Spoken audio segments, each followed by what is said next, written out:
Καλησπέρα, καλησπέρα. Λοιπόν, Unknown Sound, Airtopen. Είμαστε εδώ όπως και κάθε Παρασκευή και φυσικά με καλεσμένους.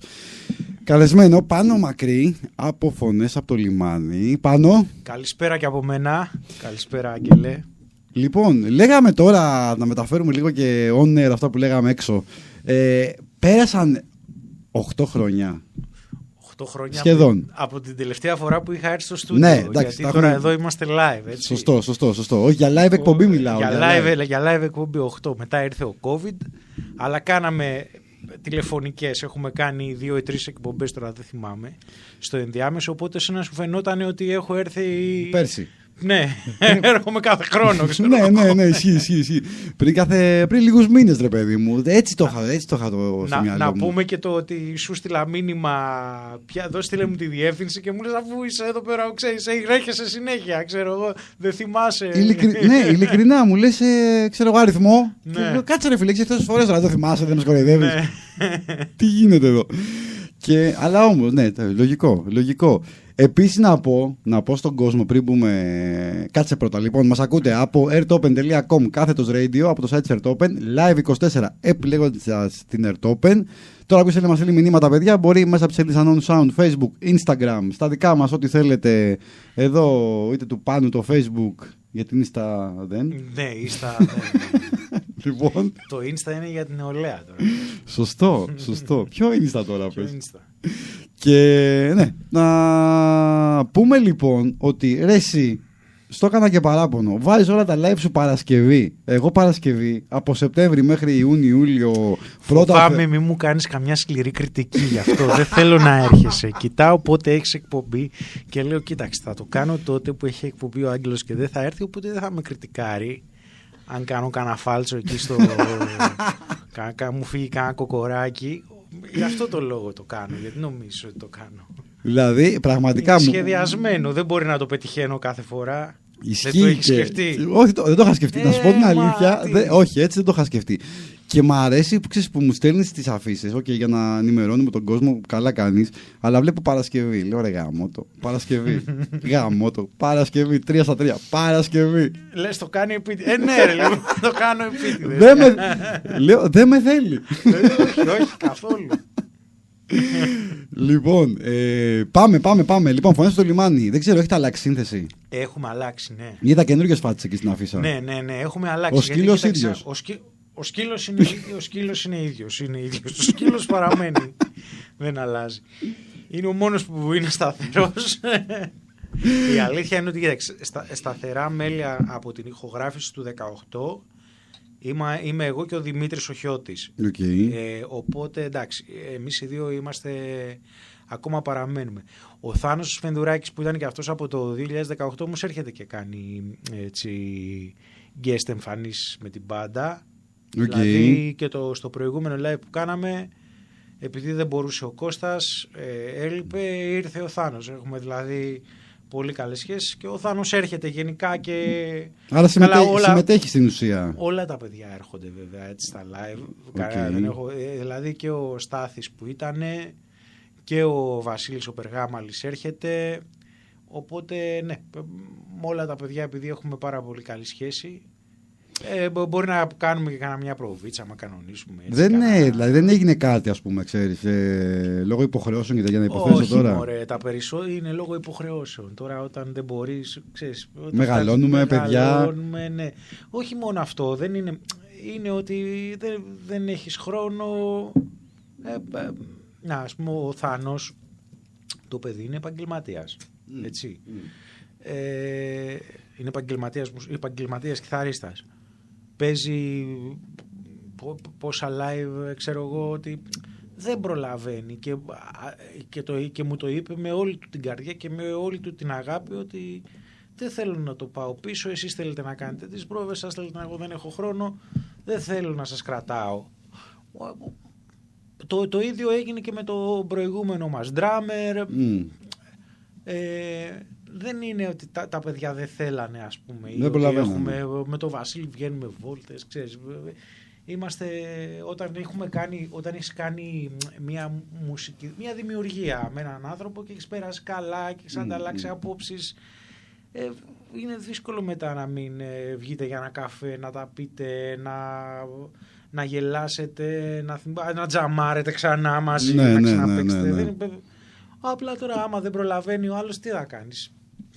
Δεν μπορείς. Ναι.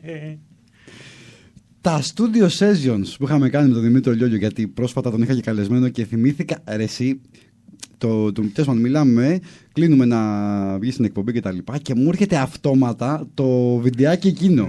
Με το μόνο για σένα μην μιλάς στο τραγούδι. Ήταν πολύ ωραίο, ήταν ωραία στιγμή αυτή νομίζω. Εμένα μου άρεσε πολύ. Ναι, ήταν νομίζω από τα καλύτερα studio sessions που έχουμε κάνει και ήταν νομίζω με την πρώτη σύνθεση, δεν ήτανε? Εμείς ήμασταν με την πρώτη σύνθεση και κοίταξε να δεις ποιο είναι το αστείο. Ο ντράμερ που έπαιζε με το Λιόλιο τότε ήρθε και έπαιξε μετά μαζί μας ο Μάριος. Άντε ρε. Ο Μάριος μετά ήρθε και έπαιξε με μας.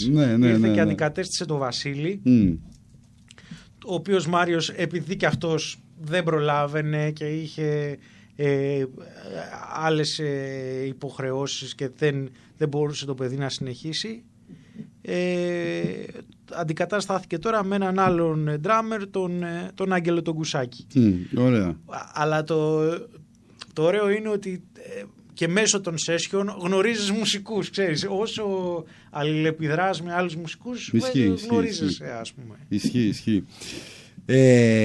Και ακούσαμε λοιπόν στην αρχή φωνές από το λιμάνι, το ομώνυμο, ναι, μπράβο, φωνές από το λιμάνι. Και με αυτό το κομμάτι, θυμάμαι, είχαμε γνωριστεί, έτσι. Ναι.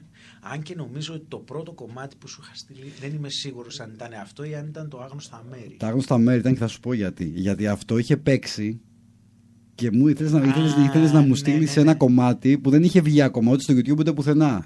Μάλιστα, ναι. Ενώ με αυτό είχαμε γνωριστεί, μου το είχε στείλει, είχαμε πιάσει κουβέντα κτλ. Για να παίξω στην εκπομπή μου είχε στείλει το Άγνωστα Μέρη. Μπράβο. Τα οποία τραγούδια βέβαια πρέπει να εξήσω ότι γραφόντουσαν εκείνη, δηλαδή ήταν πολύ δηλαδή τελείωνε η ηχογράφηση και πρέπει να έχει τελειώσει η ηχογράφηση και να στο είχα στείλει τύπου μια εβδομάδα την ώρα που είχε γίνει η ηχογράφηση. Τώρα, ας πούμε, για να καταλάβεις, έχω κομμάτια τα οποία μπορεί να τα έχω ηχογραφήσει 2 χρόνια και να μην τα έχει ακούσει κανένας. Έτοιμα κομμάτια. Έτοιμα. Και δεν έχουν βγει. Και δεν έχει βγει, ναι.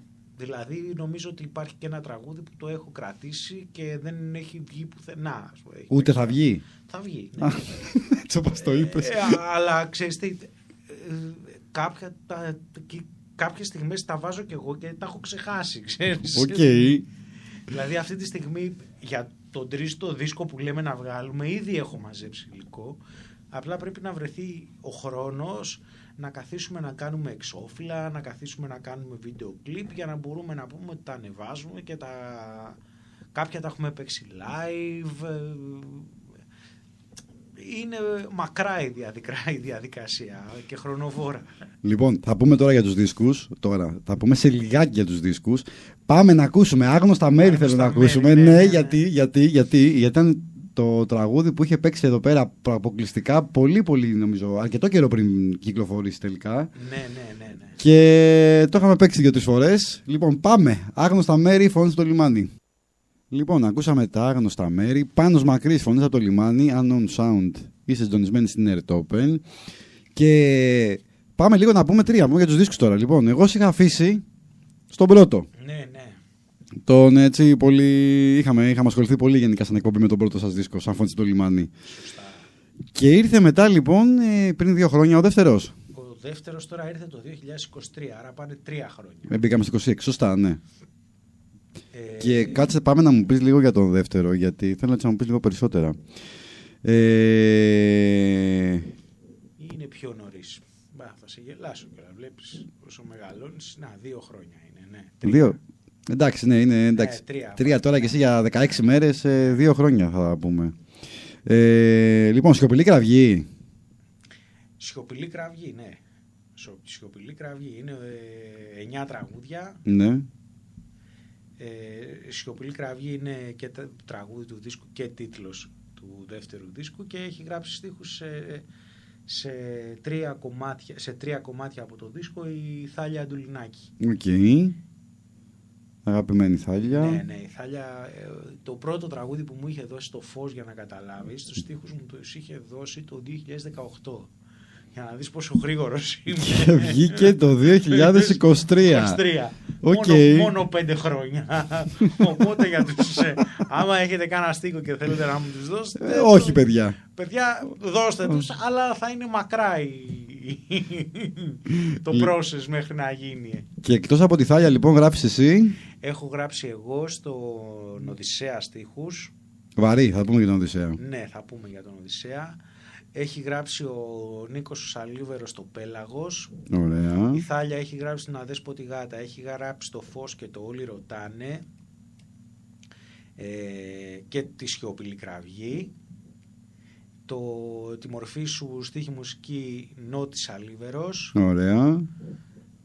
Το Σταγονόμετρο είναι τη Σέβης της Τσίκνα, η στίχη. Μουσική όλη η μπάντα και ο Θάνος Πεντουράκης. Να πούμε, ο Θάνος έχει γράψει μουσική στην Αδέσποτη Γάτα.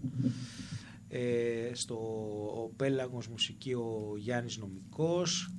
Πεταχτάρη στίχη Κώστας Ξυλαρδιστός, μουσική Δημήτρης Χιώτης. Είναι αρκετοί. Οδυσσέας έχει γράψει μουσική Μπομπ Κατσιόνης. Στίχους εγώ. Είναι, δηλαδή βλέπεις ότι είναι πολύ... Βέβαια πρέπει να πούμε ότι σε όλα τα κομμάτια έχει επηρεάσει και ο Μπομπ, έτσι, δηλαδή... Γενικά τον Μπομπ τον κράτησε από την αρχή, έτσι. Καλά, ναι. Εντάξει. Μιλάμε τώρα για... Ναι, οκ. Μιλάμε για παιχτάρα. Δεν το συζητάμε. Ο άνθρωπος είναι εκτός ότι είναι μουσικάρα.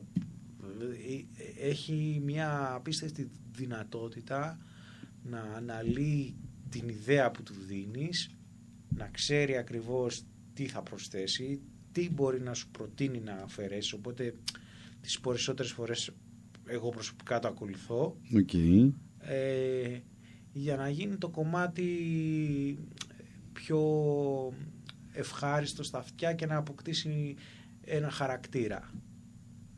Και η αναλυτικότητά του που έχει στη μουσική είναι απίστευτη, δηλαδή παίρνει την ιδέα, ξέρει τα μέρη που θα πρέπει να μπουν, μπορεί να προτείνει ιδέες στα παιδιά που θα παίξουν, να πει στον μπάσο πώς θα γίνει, να πει στο κιθάρες πώς θα παιχτούν, έχει δηλαδή μια γενική... να πει σε μένα πώς θα το τραγουδήσω, σε κάποια σημεία μπορεί να μου πει εδώ όχι έτσι, να μου δείξει. Έχει μια γενική εποπτεία δηλαδή, ρε παιδί μου. Βέβαια, έχει γενική εποπτεία. Τώρα ο Μπομπ δεν το συζητάμε. Καταρχάς είναι απίστευτες οι γνώσεις του. Απίστευτες γνώσεις του μουσικές και το ταλέντο του, ας πούμε, και αμέσως με το που θα ακούσει κάτι ξέρει που θα μπει, που πρέπει να βάλει την έξτρα μελωδία, ξέρει που μπορεί να σου πει να εδώ βάλε και αυτό, κάντο έτσι, και σου μεταμορφώνει ένα κομμάτι που μπορεί να είναι μια απλή ιδεούλα και να στην κάνει τεράστια. Γιατί στον Οδυσσέα, γιατί λέω ότι ο Μπομπ, ας πούμε, ότι βοήθησε πολύ και το έγραψε εκείνος, ο Νότης ο Σαλίβερος μου είχε δώσει ένα ρυφάκι, γιατί εγώ έψαχνα να βρω, οι στίχοι του στον Οδυσσέα είναι κάπως ελεύθεροι. Δεν ακολουθούν δεν ακολουθούν μια... Θα τα ακούσουμε σε λίγο. Ήθελα πιο πολύ να δώσω την ιστορία. Ήθελα να κατά κάποιο τρόπο να στυλιτεύσω το ότι εντάξει, μεγάλη ποίηση ο Όμηρος, ο Καβάφης πολύ ωραία πρόσθεσε το δικό του κομμάτι, αλλά ρε παιδιά όλα αυτά είναι γραμμένο για βασιλιάδες και εμείς οι απλοί άνθρωποι, ας πούμε, μην ξεχνιόμαστε, ας πούμε. Δεν θα καταλήξουμε να φτάσουμε στην Ιθάκη, μπορεί και ποτέ. Είναι μεγαλύτερη η πιθανότητα να μην φτάσεις στην Ιθάκη από το να καταφέρεις να φτάσεις αυτήν. Δεν λέω ότι δεν υπάρχουν άνθρωποι που δεν είναι βασιλιάδες και καταφέρουν και φτάνουν στη δικιά τους Ιθάκη, γιατί η Ιθάκη είναι διαφορετική για κάθε άνθρωπο. Σωστό, τι θέλει ο καθένας, ναι, ισχύει. Αλλά υπάρχουν και αυτοί που έχουν προσπαθήσει, που έχουν παλέψει πάρα πολύ σκληρά. Και δεν τα έχουν καταφέρει.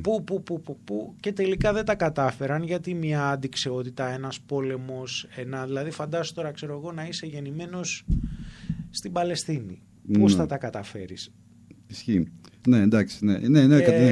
Να είσαι γεννημένος στη Συρία. Πώς θα τα καταφέρεις? Στην Αφρική. Στην Αφρική. Πώς θα τα καταφέρεις?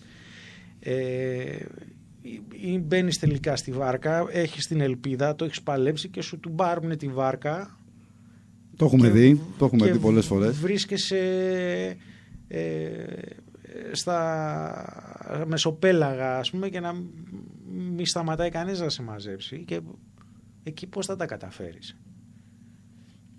Ναι. Πάμε να τα ακούσουμε. Θέλω να πάμε να τα ακούσουμε και να γυρίσουμε να συνεχίσουμε για τον Οδυσσέα. Λοιπόν, για πάμε. Δεν το λες και αισιόδοξο. Σε καμία δηλαδή, εντάξει ρε παιδί μου, μάθε το, δεν είσαι ο κανένας, η Θάκη ήταν ψέμα. Δηλαδή, άστο καλύτερα ρε παιδί μου. Ναι, αισιόδοξο δεν είναι. Καθόλου. Όχι. Δεν το λες. Η αλήθεια να λέγεται. Λοιπόν, παιδιά, ήταν Οδυσσέας, τραγούδι από να πούμε και λίγο την ιστορία. Φυσικά, ακούω, μου αρέσουν οι ιστορίες. Ναι, τα ριφ, τα αρχικά, εγώ επειδή, εντάξει, όποιος άκουσε θα κατάλαβε, ας πούμε, τη στίχη δεν έχουν μέτρο όλοι, κάποια σημεία τους είναι κάπως ελεύθεροι, οπότε είχα ζητήσει από έναν ξάδερφό μου που έπαιζε παλιά κιθάρα περισσότερο, ας πούμε, τώρα τα έχει παρατήσει. Τον ξεσήκωσες? Ναι, τον ξεσήκωσα, του λέω έχω αυτούς τους στίχους, γράψε μου κάποιες ιδέες, ας πούμε, να δω. Οπότε μία από τις ιδέες του είχε μέσα κάποια ριφ, είχε κάποιες έτσι τέτοιες που ταιριάζανε με το άμετρο των στίχων, και οπότε το πήρα και το πήγα στον pop. Βέβαια από το αρχικό πρωτόλιο υλικό που είχαμε γράψει εγώ και ο Νότης, σίγουρα δεν το φανταζόσουν έτσι. Όχι. Ναι. Για να καταλάβεις, κάποια στιγμή αφήνω τον Bob, ήταν ο Θάνος και ο Δημήτρης, μπασίστας, κιθαρίστας, και ο Bob μέσα, και εγώ είχα πεταχτεί να πάρω είτε μπύρες είτε νερά από το στούντιο του Bob μέχρι να κάνω 100 μέτρα παραπάνω που είναι το Ψιλικάτζιδικο, και ξαναγυρνάω πίσω, και είχαμε γράψει μέχρι και τη φωνή εκεί στο σημείο που λέει Θάκη είναι ψέμα. Ναι. Και αλλάζει το κομμάτι και γίνεται Mayday σε κάποιο στιγμή. Οπότε γυρνάω και μπαίνω μέσα στο στούντιο και μου λέει, μου λέει έτσι θα γίνει, μου λέει. Και το ακούω, εγώ λέω ωραίο είναι, εντάξει, αλλά είναι λίγο Mayday. Μου λέει ναι, αλλά έτσι θα το κρατήσουμε, λέει ταιριάζει. Εντάξει. Αυτή ήταν η ιστορία, δηλαδή είχαμε φτιάξει τη δομή, ακολουθούσαμε δηλαδή. Και μέχρι να φέρεις μια μπύρα εσύ ρε παιδί μου από το τέτοιο. Πετάχτηκα, ας πούμε, και μείνανε οι τρεις τους μόνοι τους. Δεν υπήρχε κανένας και το κάνανε. Και στο τέλος οργιάσανε. Η ερώτησή μου είναι τώρα αυτή. Θα τους ξαναφήσεις μόνους τους? Ναι, εμένα μ' άρεσε το αποτέλεσμα, ξέρεις. Απλά καμιά φορά, ξέρεις, είναι ότι κάνανε, γύρισα πίσω και έμεινα, λέω τι κάνανε, πώς το κάνανε αυτό τώρα, τι φτιάξανε εδώ. Και δεν χρειάζεται και παραπάνω από 10 λεπτά, ξέρεις, να πάω, να πάρω τις πύρες, να γυρίσω, και λέει, έτσι μου λέει, βρήκε, του ήρθε η επιφύτηση του Αγίου Πνεύματος, ας πούμε, και σου λέει, έτσι θα το κάνουμε. Δεν έχουμε πει καθόλου για το live. Ναι, εντάξει, ο κόσμος το κατάλαβε νομίζω από την εισαγωγή μας ότι είναι Παρασκευή, αυτό είναι σίγουρο. Ναι, είναι Παρασκευή. Είναι και την άλλη Παρασκευή. Την άλλη Παρασκευή, λοιπόν. Γι' αυτό σε φέραμε και σήμερα εξάλλου. Την επόμενη Παρασκευή, λοιπόν, για πάμε να μας πεις. Την επόμενη Παρασκευή θα είμαστε στο M Project. Ωραία. Τη διεύθυνση. Θα τη βρούμε, περίμενε. Κάτσε, θα μπω, περίμενε. Μακεδονίας 3 ή ναι. Πρέπει να είναι Μακεδονίας 3. Πες εσύ τώρα τα υπόλοιπα. Στον και Ταύρο. Τον Ταύρο εγώ. Στις 9 η ώρα. Στον Ταύρο στις 9 η ώρα, ναι. Στο M Project. Τέλεια, αυτό ήταν. Λοιπόν, έλα, πάμε. Ας το πω εγώ. Φωνές από το λιμάνι, λοιπόν, στο M Project, Παρασκευή 23 Ιανουαρίου στις 9. Ναι. Και ψάχνουμε τώρα να βρούμε, είναι Μακεδονίας 3 σωστά. Ταύρος. Άρα ακόμα θυμάμαι καλά. Λοιπόν, την επόμενη Παρασκευή λοιπόν είναι μια πολύ καλή ευκαιρία να ακούσετε φωνές στο λιμάνι, γιατί εγώ δεν θα μπορώ, θα έχω εκπομπή. Αλλά εσείς θα μπορείτε. είμαι και εγώ. Έτσι μου λένε. Θα είμαστε κι εμείς εκεί, ξέρεις. Εγώ θα είμαι. Ιδέες. Εγώ δεν μπορώ να το πω αυτό. Πας στις άλλες ραδιοφωνικές εκπομπές. Πας στις άλλες λοιπόν εκπομπές. Τους καλείς και σου λένε θα είμαι κι εγώ εκεί. Εγώ τώρα δεν μπορώ να το πω όμως αυτό. Δεν μπορώ να πω θα είμαι κι εγώ εκεί στον κόσμο τώρα, γιατί δεν θα είμαι. Δεν θα είσαι, όχι. Θα είσαι εδώ και θα κάνεις εκπομπή. Αλλά πες τώρα στον κόσμο, ποιος είναι ο αγαπημένος ραδιοφωνικός παραγωγός, ποια είναι η αγαπημένη σου εκπομπή. Η αγαπημένη μου δεν το συζητάμε, η Unknown Sound. Δεν τίθεται θέμα. Ούτως ή άλλως ήταν η πρώτη εκπομπή που έπαιξε τραγούδια μας. Ισχύει. Δεν υπήρχε ούτε καν. Μπορεί να μην υπήρχε τότε ούτε η υπόνοια του δίσκου. Πρέπει να ήρθε μετά. Γιατί ήταν ακόμα σκόρπια κομμάτια. Είχαμε γράψει σίγουρα το Φωνές από το λιμάνι, ήταν το πρώτο. Και νομίζω το δεύτερο πρέπει να ήταν το Παιδί της Πόλης. Το τρίτο πρέπει να ήταν το Άγνωστα Μέρη. Άρα πρέπει να υπήρχαν ή 3 ή 4 τραγούδια τη στιγμή που σου έδωσα εγώ το Άγνωστα Μέρη, ή να ήμουν στη διαδικασία, άντε να το σκεφτόμουν ότι είναι μια ευκαιρία να μαζέψουμε κάποια κομμάτια. Για να κάνουμε ένα δίσκο, ναι. Ναι, θεωρούσα πάντα ότι ο δίσκος πρέπει να έχει 10 τραγούδια. Αυτό γιατί? Από παλιά. Ναι, ότι 9, 8, 7, 10. Αλλιώς θα είναι και η EP. Ναι, αλλιώς θα είναι 5 τραγούδια, δεν θα είναι δίσκος. Ξέρεις, τώρα βγάζουν, ξέρω εγώ, ένα τραγούδι. Ναι, δεν ξέρω κατά πόσο, θα σου πω, δεν ξέρω κατά πόσο έχει νόημα, από την άποψη ότι βγαίνουν συνέχεια πράγματα, η ροή πληροφοριών είναι απίστευτη, οπότε το να βγάλεις ένα δίσκο με 10 τραγούδια, κατά πόσο ο κόσμος θα κάτσει να δώσει την προσοχή που πρέπει σε 10 ξεχωριστά τραγούδια από σένα, σε 10 από τον παραδίπλα, σε 10 από τον παραδίπλα. Από αυτή την έννοια το λέω. Δεν θα δώσει. Δεν θα δώσει, αλλά δεν το κάνεις και γι' αυτό στο τέλος. Τέλος το κάνεις γιατί η δημιουργία σε τρώει, ξέρεις. Κάθε φορά που περνάει, που σου έρχεται να γράψεις μια ιδέα, κάθε φορά που θα πας στο στούντιο, γιατί είναι όλη η διαδικασία, δηλαδή δεν είναι μόνο το δημιουργικό κομμάτι της ιδέας, του χτίσιμου του τραγουδιού, είναι όλη η διαδικασία. Θα πας στο στούντιο, θα βρέθεις με τον παραγωγό, με τον Bob δηλαδή συγκεκριμένα, θα πάτε με τα παιδιά, θα πει ο ένας την ιδέα του, ο άλλος θα πει κάτι άλλο, θα βρεθείτε μαζί, θα μιλήσετε, είναι το όλο αυτό το πράγμα που σε κάνει να θες να γράψεις ένα τραγούδι, όχι μόνο καθαρά το να φτιάξουν ένα τραγούδι, είναι και το να βρεθείς με τον άλλο, να πεις αυτό, να κάνεις, να προσθέσεις. Εγώ ξέρεις τι, νομίζω ότι είστε και από τα συγκροτήματα εσείς, όπως σας ξέρω τόσα χρόνια, που δεν κάνετε μουσική πρώτα απ' όλα για σας, έτσι, δηλαδή ο δίσκος βγαίνει πρώτα απ' όλα για σας. Ναι. Μα αυτό είναι, γιατί και το παρεΐστικο τελικά αυτό είναι, ότι κάνεις κάτι και λες θα αναμάζεψα αυτό, να είναι η ιδέα, έβαλε ο Κώστας εκείνο, έβαλε ο Δημήτρης αυτό, ο Πάνος πρόσθεσε εκείνο, ο Άγγελος σου είπε παίχτω λίγο πιο έτσι, κάντο λίγο ρούμπα ή κάντο αυτό, βάζει ο καθένας την ιδέα του, λίγο πιο metal να το κάνουμε ο Μπομπ. Ξέρεις, μπορεί να του πας μια ιδέα, στο τέλος θα την αλλάξει τελείως. Με την πάντα ξέρεις ότι θα σου πει αυτό δεν μου αρέσει, κάντε εκεί, είναι πιο καλό έτσι να βγει. Αλλά όλο αυτό είναι μια διαδικασία που είναι πάρα πολύ ωραία. Δεν ξέρω αν το καταλαβαίνουν. Αλλά για μένα αυτό είναι το τραγούδι. Και στο τέλος θα θυμάσαι την ιστορία, πώς φτιάχτηκε, πώς έγινε. Νομίζω σου αρέσει προφανώς η δημιουργία και πώς καταλήγει το κομμάτι. Δηλαδή από τη στιγμή που παίρνεις ένα στίχο, είτε δικό σου, είτε από κάποιον άλλον, μετά έρχεται η μουσική. Ακριβώς, έτσι είναι. Δηλαδή ότι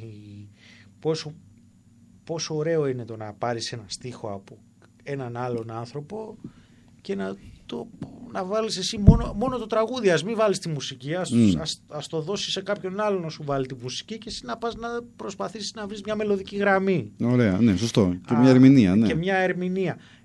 Και αυτό έχει όλη τη διαδικασία, άντε να πας να δεις ο άλλος τι θα έχει να προτείνει, τι θα πει, γιατί είσαι σε μια κατάσταση ότι βλέπεις τον άλλο, έχει μια ιδέα πώς του έρχεται, τι σκέφτεται εκεί, τι κοιτάει την ώρα εκείνη. είναι τέτοιο. Βέβαια κάπου μπορεί να το χάσεις, να πας στο ψιλικατζίδικο, ξέρω. Και να βγει άλλο κομμάτι. Αλλά δεν έχει καμία σημασία. Δεν έχει, αλλά και αυτό είναι μέρος του γραψίματος, ξέρεις. Ότι εκείνη τη στιγμή που βγήκε αυτό, εγώ έλειπα. Σου είχα πάει στο ψιλικατζίδικο. Είναι και αυτό όμως μέρος της όλης διαδικασίας. Και μιας και έχει περάσει τώρα τόσος καιρός που έχω να σε φέρω εδώ. Και ξέρεις, μια από τις αγαπημένες μου ερωτήσεις είναι ότι να μου πεις μια ιστορία από ένα live. Από ένα live. Και επειδή έχουν γίνει πολλά τώρα που δεν έχω έρθει, σίγουρα θα έχεις να μου πεις μια ιστορία. Κάτσε να σκεφτώ καμιά καλή ιστορία από live. Αυτή που σου έρχεται πρώτη στο μυαλό μου. Τι να μου έρθει, από live,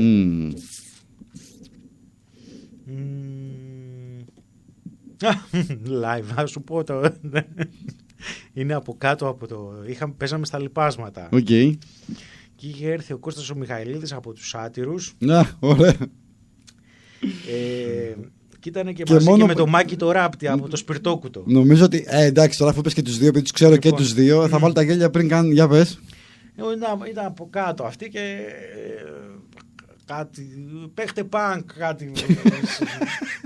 Όχι, εδώ θα παίξουμε, ξέρω εγώ. Πανκς Ρωμάνα. Θα παίξουμε το.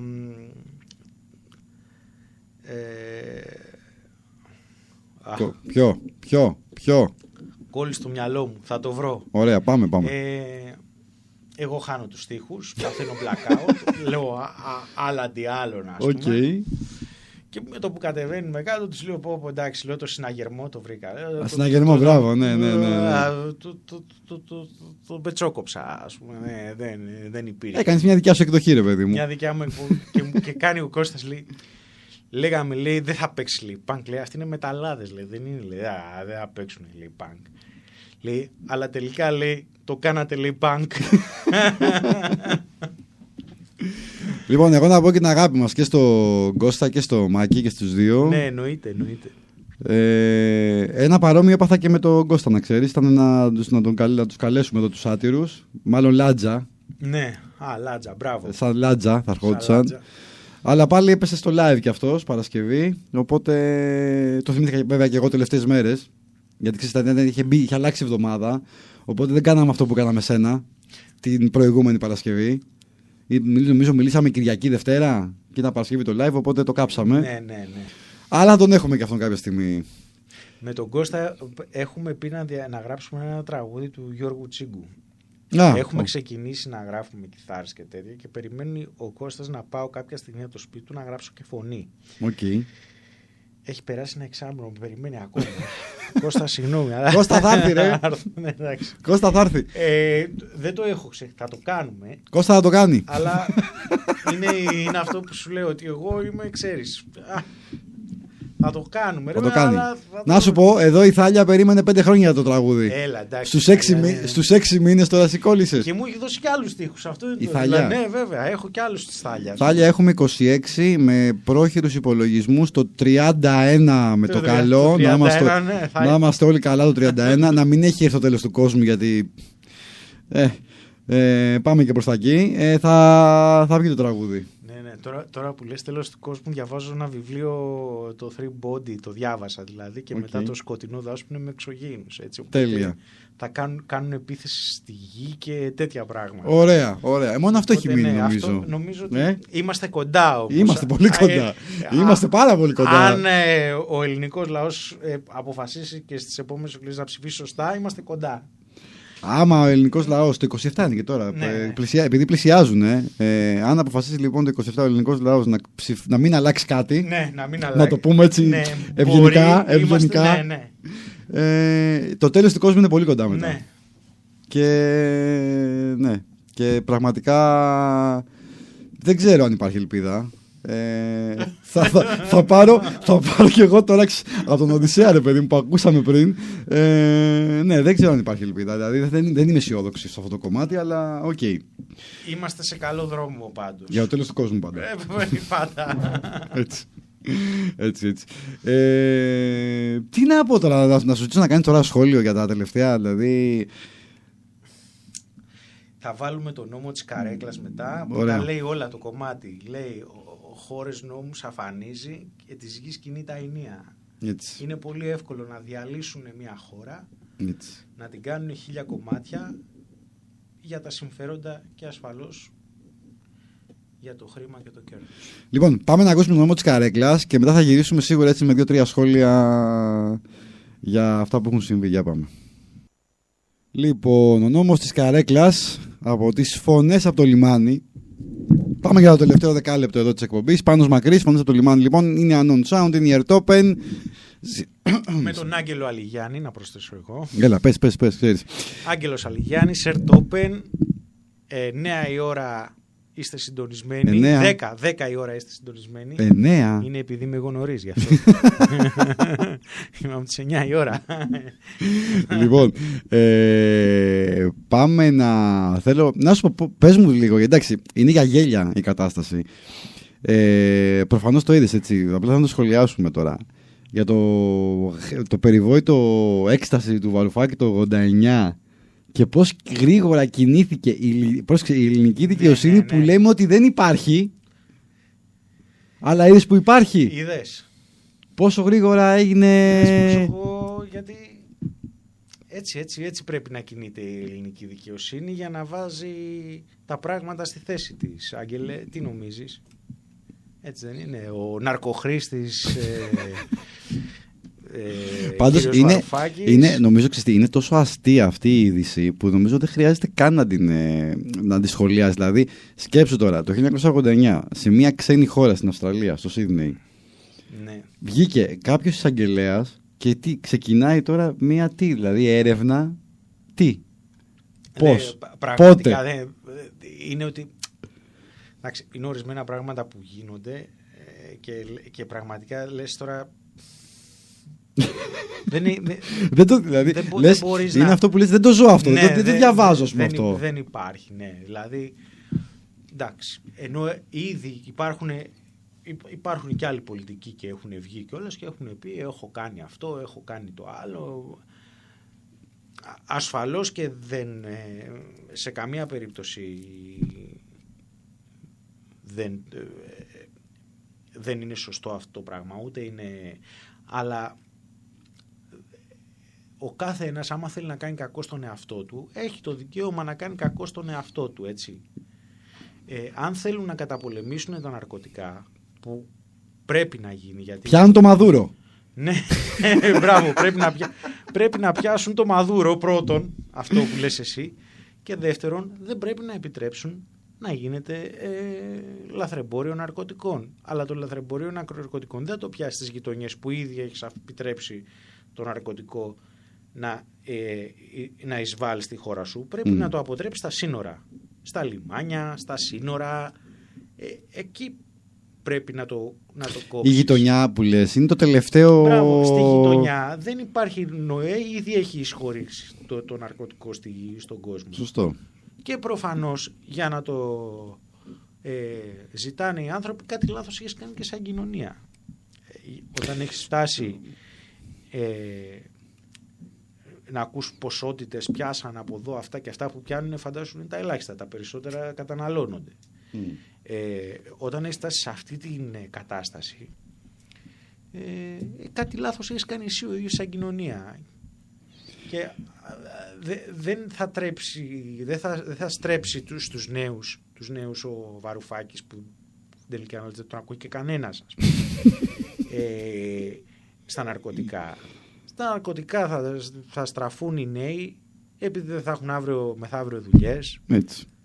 Δεν θα έχουν παιδεία να διαβάσουν, να καταλάβουν ότι αυτό το πράγμα σκοτώνει.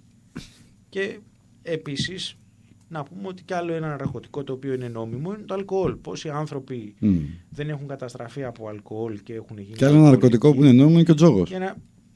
Άλλο ένα ναρκωτικό που είναι νόμιμο είναι ο τζόγος. Έτσι. Αλλά αυτό, για να καταπολεμήσει τα ναρκωτικά, το πρώτο όπλο που έχεις στα χέρια σου είναι η παιδεία. Δεν μπορεί να το καταπολεμήσει διαφορετικά. Που δεν την έχεις. Σαν κράτος και σαν χώρα. Δεν έχεις τίποτα, όχι παιδεία. Δεν έχεις δικαιοσύνη, δεν έχεις παιδεία. Δεν έχεις υγεία. Δεν έχεις υγεία. Το επόμενο βήμα ποιο είναι? Να σε βάλουν να κάνεις και ένα απόλεμο με τους γείτονες για να πουλήσουμε περισσότερα όπλα. Εκεί θα... Τι είδες στη φρεγάτα την καινούρια, Τον Κίμωνα, πώς λέγεται? Ακριβώς, τον Κίμωνα. Τον Κίμωνα. Τον Κίμωνα τον πήρες, πρέπει να τον χρησιμοποιήσεις. Κάποια στιγμή. Έτσι. Λοιπόν, θα ευχαριστήσουμε πάρα πολύ γιατί πέρασε η ώρα. Θα ευχαριστήσουμε πάρα πολύ τις φωνές από το λιμάνι και τον Πάνο που τον είχαμε εδώ κοντά μας. Εγώ, Άγγελε. Θύμισε μας άλλη μια φορά το live σου στο M-Project. Λοιπόν, M-Project, Μακεδονίας 3 στο μπράβο. Ταύρο. 9 η ώρα. 23 πρώτου, άρα την επόμενη Παρασκευή σας περιμένουμε στο M-Project. Τέλεια. Ο Άγγελος θα είναι μαζί μας. Και καλά, θα βάλω καμιά φορά και θα σου κάνω, θα βάλω καμιά... Θα βάλεις καμιά ηχογραφημένη εκπομπή. Ναι, να παίξεις μια κονσέρβα. Θα βάλεις μια κονσέρβα. Και θα έρθω. Λοιπόν, τι να πες μου, έλα, το αφήνω το τελευταίο πάνω σου, μετά να κλείσουμε. Βάλε και μια δέσποτη γάτα. Μια δέσποτη γάτα, λοιπόν. Θάλια Αντουλινάκη. Τέλεια. Και Θάνος Μεντουράκης μουσική. Τέλεια. Λοιπόν, εμείς την επόμενη Παρασκευή θα τα πούμε εδώ στην Ερτόπεν. Όσοι είστε εκεί κοντά ή θέλετε να πάνε να ακούσετε φωνή στο λιμάνι, να πάτε στον Ταύρο στο M-Project. Πάνω σε ευχαριστούμε. Εγώ, Άγγελε. Λοιπόν, τα φιλιά μας, καλό βράδυ. Καληνύχτα.